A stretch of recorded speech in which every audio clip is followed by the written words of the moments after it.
All right, so these are live scenes that are beamed straight from Beijing as Donald Trump and Xi Jinping have made their remarks just ahead of this state banquet that has been hosted by the Chinese side for the American president, who interestingly has described the America-China equation as the world's most consequential.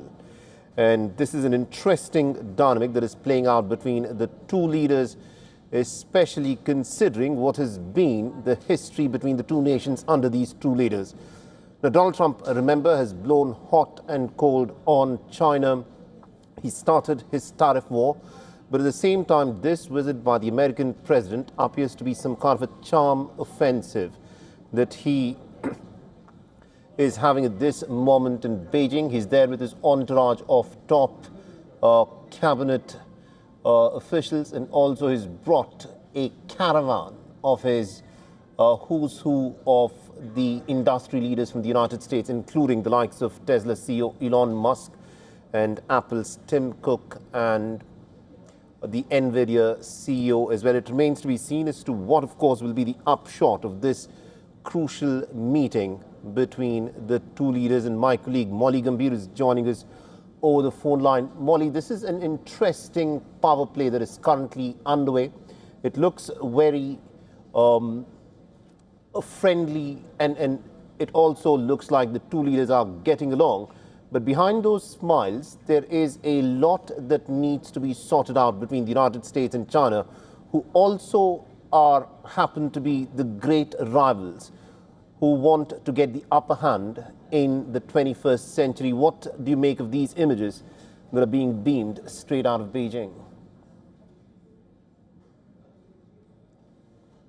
The optics, the messaging, and also what's actually happening on the ground, the reality as of now. So, of course, the messaging is quite crucial when it comes to the kind of relationship that the two are talking about. The Chinese leader also calling it a new era for U.S. China cooperation, essentially.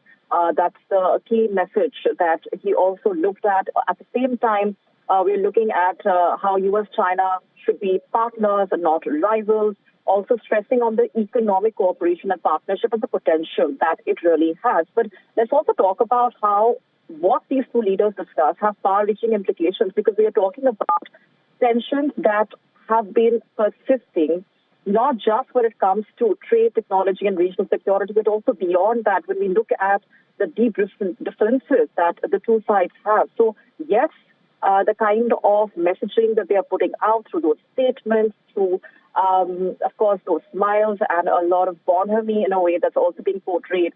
But background, reality at the same time remains about the key differences on tariffs and export controls, at the same time the Taiwan issue, and also whether or not the Iran war, to what extent will we see any sort of a crucial statement coming in on that. Of course, there's also the defense aspect. Let's also talk about the timing at which this summit is taking place. Remember, in a way, a weakened Trump is meeting a more assertive Xi Jinping, because look at the dynamics that have played out over the last few months.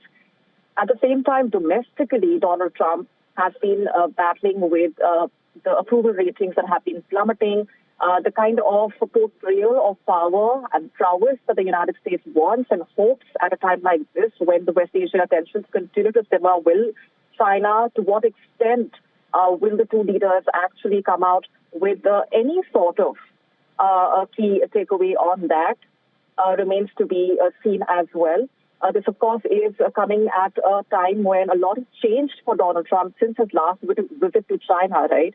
So while we do see the two leaders stressing on the relationship and its importance and how the two sides need to come together on various fronts, will the actual differences, to what extent will they be discussed?